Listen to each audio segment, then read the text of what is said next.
Dear students, now I am going to tell you how to solve full-fledged question of cash flow statement.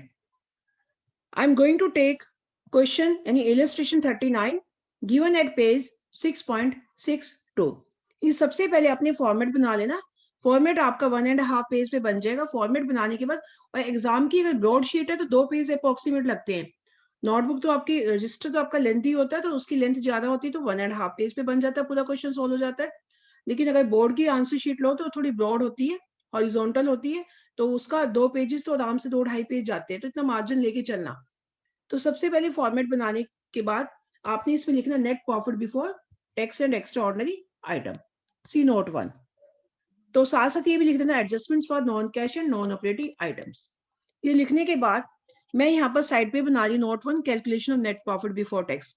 But आपने पूरा format बनाने के बाद and में ही calculate करना है. ये दो आपकी वहां पर तो देख लेना क्वेश्चन की लेंथ कितनी, उसी हिसाब से 2.5 पेज तो लगेंगे उसके. और आपके रजिस्टर है तो रजिस्टर के 1.5 पेज पे पूरा क्वेश्चन सोल्व होगा. तो सबसे पहले आपने क्या करना है, सबसे पहले हमारी ऑपरेटिंग एक्टिविटीज सोल्व होती है. तो यानी मैंने यहाँ ऑपरेटिंग एक्टिविटीज लिखा नहीं है, तो अंडरस्टूड है कि जब हम तीनों एक्टिविटीज करें तो सबसे पहले प्रीवियस लेक्चर मैंने बताया था कि सबसे पहले कौन सी होती है, ऑपरेटिंग एक्टिविटीज. सबसे पहले होती है ऑपरेटिंग एक्टिविटीज. तो यहाँ पर आप अपने आप ही लिख लेना calculate net cash from operating activities. Point 1,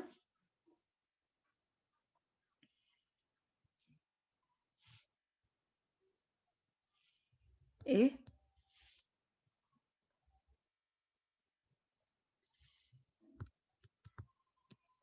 यहाँ लिख लेना net cash from operating activity, सबसे पहले वही लिख के फिर आपका आगे क्वेश्चन चलेगा. Net profit before tax see note 1 adjustment for non cash and non operating items. तो उसके बाद आपने क्वेश्चन स्टार्ट कहाँ से करना है, यानी क्वेश्चन आपने स्टार्ट करना है एडजस्टमेंट से, जो नोट से है. तो सबसे पहले आपको प्रॉफिट कहाँ से मिलता है, रिजर्व एंड सरप्लस में. तो रिजर्व एंड सरप्लस का नोट 1 दिया हुआ है, देखो रिजर्व एंड सरप्लस. तो रिजर्व एंड सरप्लस में क्या दिया हुआ है, रिटेन्ड अर्निंग्स दिया हुआ है. तो रिटेन्ड अर्निंग और प्रॉफिट से एक ही बात है. तो रिटेन्ड अर्निंग और प्रॉफिट एंड लॉस एक ही बात मानी जाती है. अगर प्रॉफिट एंड लॉस नहीं तो रिटेन्ड अर्निंग ले लेंगे, रिटेन्ड अर्निंग नहीं तो रिजर्व्स भी ले लेते हैं. तो रिजर्व वैसे ही नेट प्रॉफिट बिफोर टैक्स में ऐड होते हैं. तो रिटेन्ड अर्निंग करंट ईयर यानी 2018 के 4,78,000, यानी आपने यहाँ पर लिखना है प्रॉफिट ड्यूरिंग द ईयर. तो प्रॉफिट ड्यूरिंग द ईयर कितना है,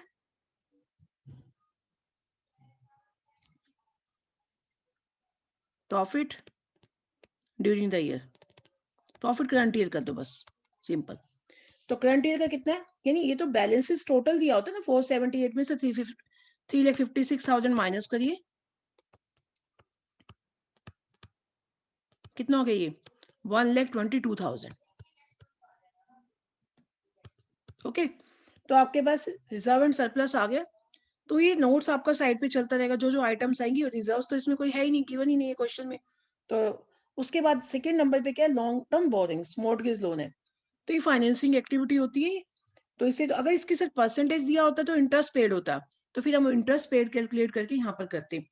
लेकिन आपके इस क्वेश्चन में एक चीज और भी देखनी है, जब आपके पास क्वेश्चन ये नोट्स के साथ एडिशनल इन्फॉर्मेशन भी क्वेश्चन में गिवन है, तो बेटर ये है कि रिजर्व एंड सरप्लस की रिटेन्ड अर्निंग लिखने के बाद, नेट प्रॉफिट बिफोर टैक्स लिखने के बाद आप एडिशनल इन्फॉर्मेशन को चेक कर लेना. जितनी भी एडिशनल इन्फॉर्मेशन है तो उनका पता है कि अगर कोई भी एसेट से रिलेटेड है तो कंसर्न जिसके बैलेंस शीट पे दिए तो उसका अकाउंट जरूर बनाना होता है. तो फर्स्ट यहाँ पर एडजस्टमेंट दी है gain on sale of land ₹30,000. अब लैंड का जो है प्रॉफिट दिया हुआ 30,000 और लैंड के देखना बैलेंस दिए हुए. नॉन करंट एसेट में चेक करिए, नॉन करंट एसेट में टेंजिबल एसेट पे जाइए, 4 नंबर पे है टेंजिबल एसेट. तो 4 नंबर का नोट देखिए, टेंजिबल एसेट 2 है, लैंड और प्लांट एंड मशीनरी है. तो लैंड के बैलेंस गिवन है 140 एंड 250, तो दोनों बैलेंस गिवन है. तो ये अंडरस्टूड है कि सबसे पहले लैंड की मतलब जो भी एडिशनल इन्फॉर्मेशन है पहले उसको सोल्व कर लेना. तो हम लैंड का अकाउंट बनाएंगे, वो कैसे बनाएंगे नेक्स्ट पेज पे चलते हैं. ये तो फॉर्मेट वाले आ गए. तो नेक्स्ट पेज आ गया लैंड अकाउंट. तो सबसे पहले हमें लैंड का अकाउंट बनाना है. वर्किंग नोट्स में लैंड अकाउंट, जो पहले भी मैंने आपको इन्वेस्टिंग एक्टिविटी में समझाया था.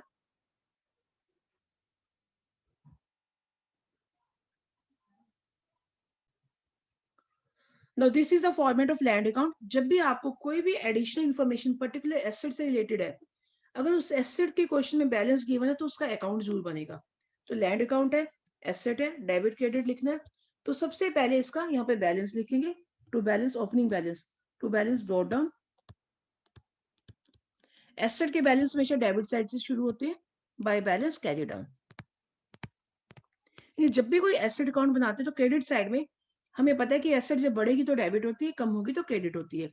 तो ये नहीं, डेप्रिसिएशन से एसेट कम होती है, और लॉस और सेल, ये तीन चीजें तो क्रेडिट साइड में आएंगी, और प्रॉफिट और परचेज ये दो चीजें डेबिट में आएंगी। तो आपको बार बार सोचना नहीं पड़ेगा, तो मैंने इसलिए पॉइंट भी लिख दिए। तो इस तरह से लिख लेना। तो यानी अब आपके पास लैंड, लैंड क्या है, टेंजिबल एसेट है। टेंजिबल एसेट नोट्स 4 में गिवन है, क्वेश्चन में देखिए लैंड दिया हुआ है, यानी इसका ओपनिंग बैलेंस है 2,50,000, यानी 17 का बैलेंस है 2,50,000, then we will write here 2,50,000, और क्लोजिंग बैलेंस है 1,40,000। तो क्वेश्चन 39 में, इलस्ट्रेशन 39 में गिवन है, तो उसके अकॉर्डिंगली हम देखेंगे 250 एंड 140। और एडिशन इन्फॉर्मेशन फर्स्ट दी हुई, gain on sale of land 30,000 gain. अब गेन किससे जाएगा, प्रॉफिट और गेन एक ही बात होती है, गेन जाएगा डेबिट में। तो गेन को क्या लिखोगे, to gain on sale of land, कितना बन गया, gain on sale of land कितना है यहाँ पर 30,000, तो हम 30,000 लिख देंगे to gain on cell.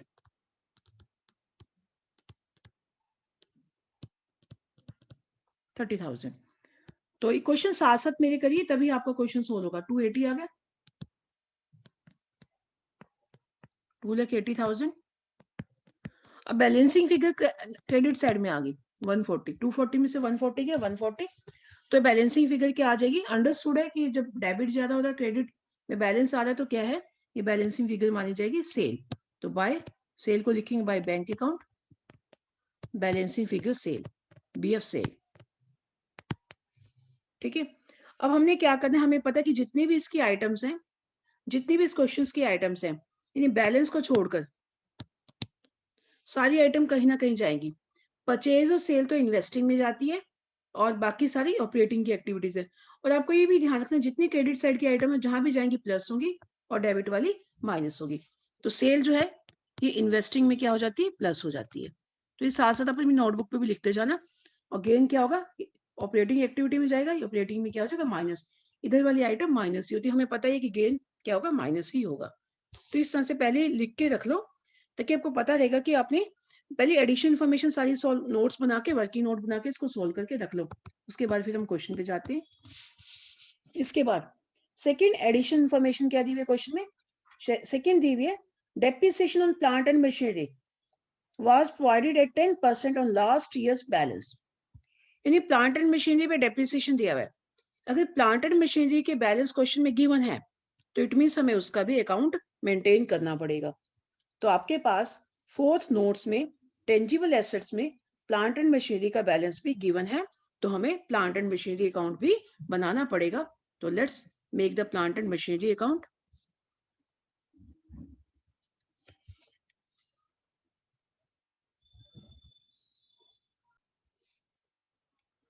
Now this is plant and machinery account बनाकर सबसे पहले यहाँ पर ओपनिंग बैलेंस लिखेंगे इसके, एंड देन क्लोजिंग बैलेंस 1,80,000।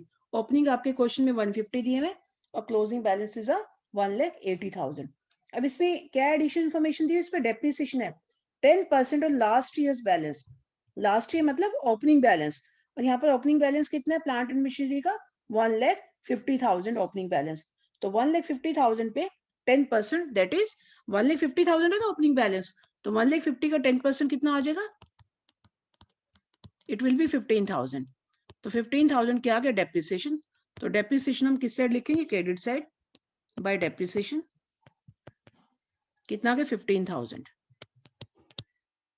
बस इन दोनों की टोटल करिए, क्रेडिट साइड ज्यादा आ रही है तो टोटल करिए 1,95,000, डेबिट साइड कम है क्रेडिट साइड का ज्यादा है, तो बैलेंसिंग फिगर कितना आ गया 45,000। तो क्या बन जाएगा, sale, sorry purchase to bank account, balancing figure being purchase. यानी अगर डेबिट साइड में कोई बैलेंस आया तो परचेज होगी। अगर परचेज गिवन हो, कई बार क्वेश्चन में परचेज गिवन होती है, तो फिर बैलेंसिंग फिगर प्रॉफिट हो जाएगा। तो देख लेते हैं किस तरह से बैलेंस गिवन है, उसके अकॉर्डिंग ही बैलेंसिंग फिगर कैलकुलेट हो जाती है। तो लाइकवाइज इसको भी क्या करेंगे, आपको पता है बैलेंसेस कहीं नहीं जाते, उसको छोड़ देंगे, बाकी जैसे लैंड अकाउंट में बताया, डेप्रिसिएशन क्या होगा, ऑपरेटिंग में ऐड हो जाएगा। इधर वाली आइटम हमेशा ऐड होती है और उधर वाली माइनस होती है। और ये परचेज है तो परचेज और सेल इन्वेस्टिंग में जाएगी, इन्वेस्टिंग में क्या हो जाएगी, माइनस हो जाएगी। हमने ये एडिशन इन्फॉर्मेशन पहले से सोल्व करके रख ली है। उसके बाद क्या दिया हुआ है, उसके बाद हमें क्वेश्चन में गिवन है थर्ड पॉइंट, इंटरेस्ट पेड। तो मैं उसके अकॉर्डिंग ही करती जा रही हूँ ना, एडिशन इन्फॉर्मेशन के अकॉर्डिंग ही। ये सेकंड पॉइंट था, वो थर्ड है, इंटरेस्ट पेड। इंटरेस्ट पेड कितना है क्वेश्चन में, यहाँ पर गिवन है हमें 24,300। एडिशन इन्फॉर्मेशन दो जगह जाएगा, एक तो क्या करेंगे, इसे ऑपरेटिंग में एडजस्टमेंट में ऐड हो जाएगा, दूसरा फाइनेंसिंग में इसको माइनस करेंगे, क्योंकि फिर हम उसके बाद इन आइटम्स को देखते जाएंगे, पहले हम सोल्व करके रख लेते हैं। फिर उसके बाद क्या दिया, provision for income tax made. अब provision for income tax made दिया हुआ है क्वेश्चन में 32,000। इट मीन्स अब आपने चेक करना है कि प्रोविजन फॉर टैक्स के बैलेंस क्वेश्चन में गिवन है, अगर गिवन है तो उसका भी हम अकाउंट बनाएंगे। जैसे प्रीवियस लेक्चर में मैंने बताया था, प्रीवियस वीडियो में है कि अगर मेड दिया हो तो आपको पेड निकालना है, तो पीएम फार्मूला के अकॉर्डिंग, उसके अकॉर्डिंग ही हम कैलकुलेट कर लेंगे। तो हम बना रहे प्रोविजन फॉर टैक्सेशन अकाउंट। तो now this is the format of provision for tax. Provision for tax liability, तो इसके बैलेंस हम क्रेडिट साइड से शुरू करेंगे, by balance brought down and to balance carry down. तो प्रोविजन फॉर टैक्स का ओपनिंग बैलेंस कितना 40,000 है और क्लोजिंग है 35,000। 40,000 एंड 35,000। 40,000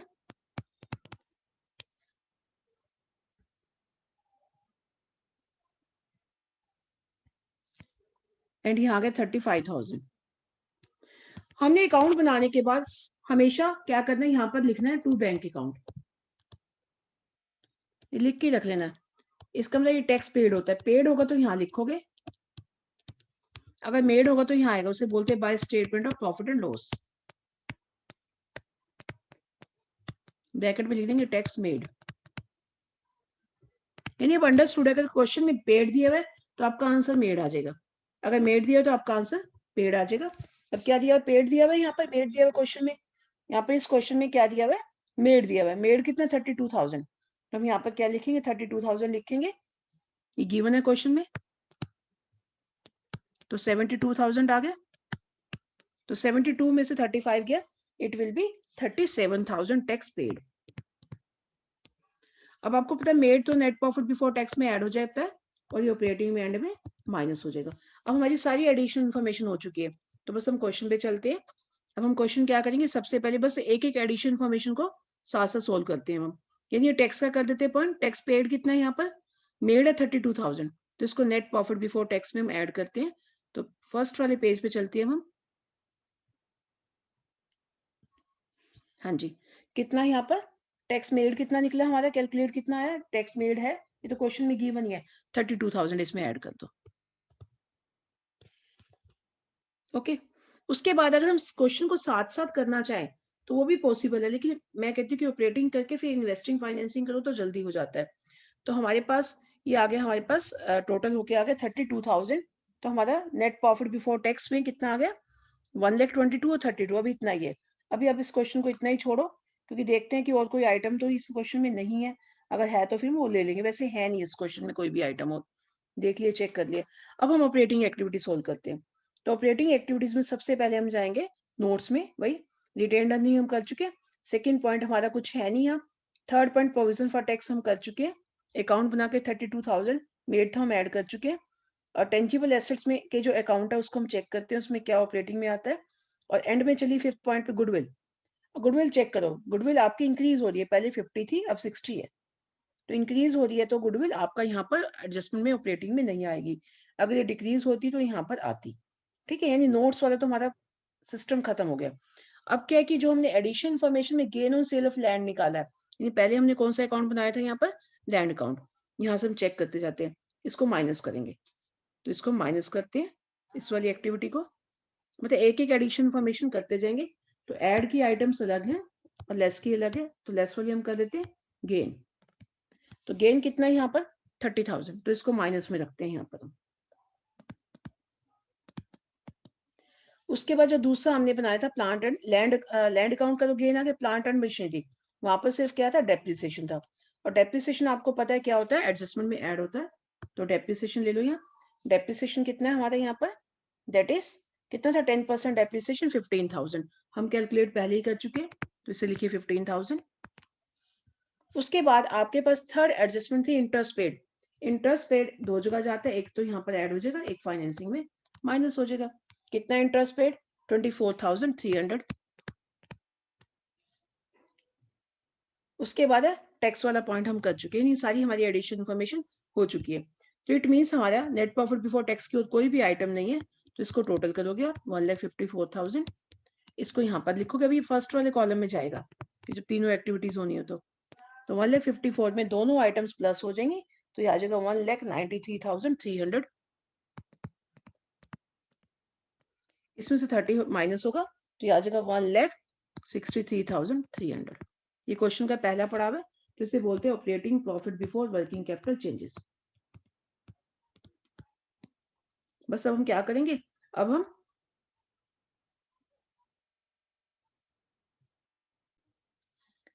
ना operating profit before working capital changes, तो आगे अब हमें क्या लेनी है, वर्किंग कैपिटल में क्या क्या आता है, करंट लायबिलिटीज और करंट एसेट्स। तो सबसे पहले क्वेश्चन में क्या करंट लायबिलिटीज है, तो करंट लायबिलिटीज में क्या है, ट्रेड पेबल्स है। तो ट्रेड पेबल चेक करिए, ट्रेड पेबल 1,09,000 और 2,03,000 है, कम हो रहे हैं, तो क्या हो जाएंगे, ऐड हो जाएंगे। तो ट्रेड पेबल देखिए कितने ट्रेड पेबल्स, तो आपने बुक के अकॉर्डिंग ही करना, आपने इकट्ठा ही कर देना एडलेस। यानी ट्रेड पेबल्स बढ़ रहे हैं कि कम हो रहे हैं, दीज आर डिक्रीजिंग। यानी लाइबिलिटी जब डिक्रीज होंगी तो माइनस, इंक्रीज होंगी तो प्लस। तो ट्रेड पेबल कितने, 2,45,000 इंक्रीज होके आ रहे हैं, ये माइनस करिए, ट्रेड पेबल 2,40,000, 2,03,000 में से 1,09,000 माइनस करना, दिस इज 94,000। तो 90 ये यहाँ लिख लोगे बेटा, माइनस हो रही तो ब्रैकेट में लिख दो। अब ट्रेड पेबल के बाद क्या है, ट्रेड पेबल्स के बाद है शॉर्ट टर्म प्रोविजंस, वो प्रोविजन फॉर टैक्स कर चुके हो पहले से ही, बस दो ही करंट लायबिलिटीज है। तो फिर उसके बाद है करंट एसेट। करंट एसेट में करंट इन्वेस्टमेंट पे क्रॉस मारिए बेटा, और शॉर्ट टर्म आंसर टैली करने के काम आती है। इन्वेंट्रीज लो, इन्वेंट्रीज आपकी बढ़ रही है कम हो रही है, इन्वेंट्रीज आपकी डिक्रीज हो रही है, तो ऐड कर दो कि जितनी भी इन्वेंट्रीज है,